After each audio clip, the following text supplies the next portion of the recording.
viji vingi lakini kibala, hadi watu wake wanakosa mpaka la.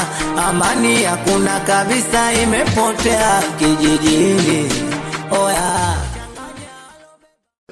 ndugu zangu, kuna jambo moja ambalo nyinyi bado hamjalifahamu, ila mnatakiwa mlifahamu. Ndio. Hapa kijijini kuna utaratibu umeanza ambao sio mzuri. Jambo lipi tena? Yaani ni hivi, kuna watu wanachukua pesa kwa njia za kutoa, njia za kishirikina. Kutoa? Kutoa tena kabisa.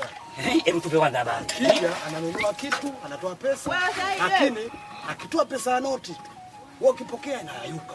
Limetokea vipi? Na wewe umelifikia wapi? Unajua kijijini kuna mambo ya kuzusha. Wewe ambao umeyapata wapi? Hizi habari nimezipata kwa Manikiche mwenyewe. Yaani alishakwenda dukani kwa Manikiche, kuna vitu alikwenda kununua. Matokeo yake alivyotoa pesa na anataka kununua tu. Anatoa hela tu, mara pesa inayayuka. Yupo huyo dogo, yupo. Anaitwa Engema. Unajua haya mambo yatakuwa endelevu hapa kijijini. Unasema nini nikwambie kitu eh? Huyu dogo sasa vitu kinkamata bora tumpasue. Wewe unasemaje mwana? Yaani unasema kumkanda. Wa vipi? Vipi? Kama kawaida? Fresh karibu. Fresh. Fresh. Ndizi bei gani? 3200 huko shilingi 100.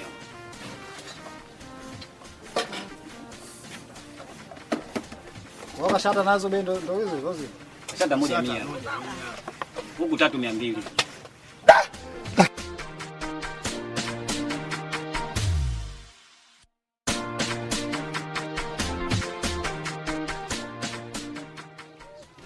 Sawa. Nifungie 3.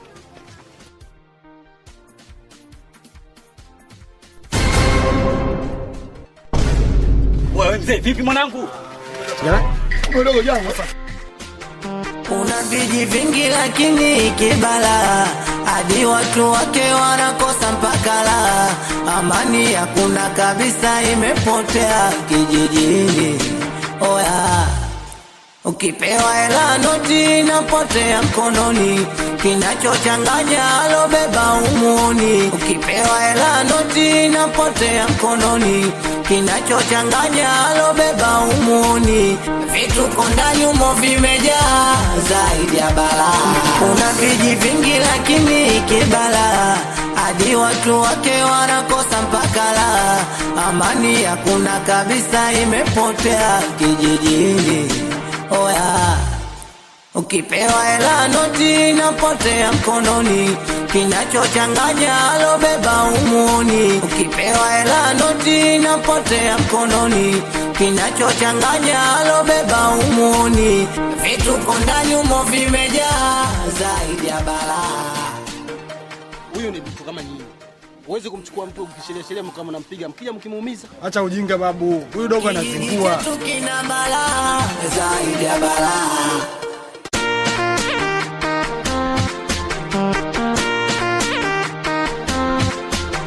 Una viji vingi lakini kibala, hadi watu wake wanakosa mpaka la. Amani hakuna kabisa, imepotea kijijini. Oya ukipewa hela noti inapotea mkononi, kinachochanganya alobeba umuoni. Ukipewa hela noti inapotea mkononi, kinachochanganya alobeba umuoni. Vituko ndani umo vimejaa zaidi ya balaa.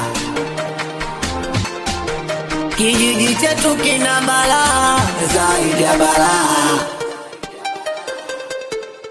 Vituko ndani umo vimejaa zaidi ya balaa.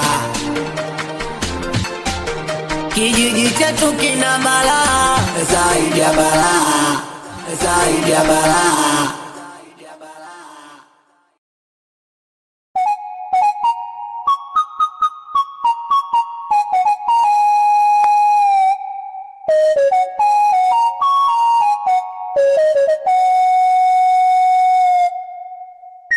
Nimekuta hapa unaye. Nilokuitia hapa. Hapa kuna hoja. Hii chombo misumari hakuna. Ndio. Maana yake kuna misumari imeisha. Ndio. Ambaye ulioleta tumeitumia imeisha. Mpaka sasa hivi mimi nimesimama. Ndio. Mbao hakuna kama unavyoona.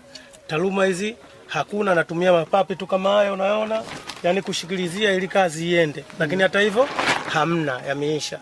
Kwa hiyo sijaelewa huyu mtu uliyempa taaluma yukoje na misumari ikoje, kwa sababu mimi mtu wa kupokea kazi, nitakapochukua kazi sehemu nyingine tusije tukasumbuana, msije kuleta hoja zingine. Mimi nimekuelewa fundi. Na hivi vitu vyote sisi tulishaviagiza. Ndio. Misumari ilikuwa tayari, tushaenda kuongea na fundi. Sawa. Taaluma hizi tayari tushaongea na mtu wa taaluma. Mbao ndani ya wiki moja haifiki. Hivi vitu vitapatikana na utaendelea na kazi. Kwanza natakiwa nimpitie mtu wa misumari bwana. Sawa. Huyu mtu wa misumari inabidi kwa sababu wewe ndo msumbufu sana huyu mtu wa misumari. Huyu wa taaluma huyu ana tabu sana. Ila huyu wa misumari ndo ana tabu. Sawa. Inaonekana ana oda nyingi. Yaani sisi akifika mtu mwingine anamuuzia. Sahihi. Kwa hiyo hilo fundi tukuhakikishie ndani ya siku 2 hivyo vitu vitapatikana na utaendelea na kazi. Sawa. Sasa mimi nakupa wiki moja.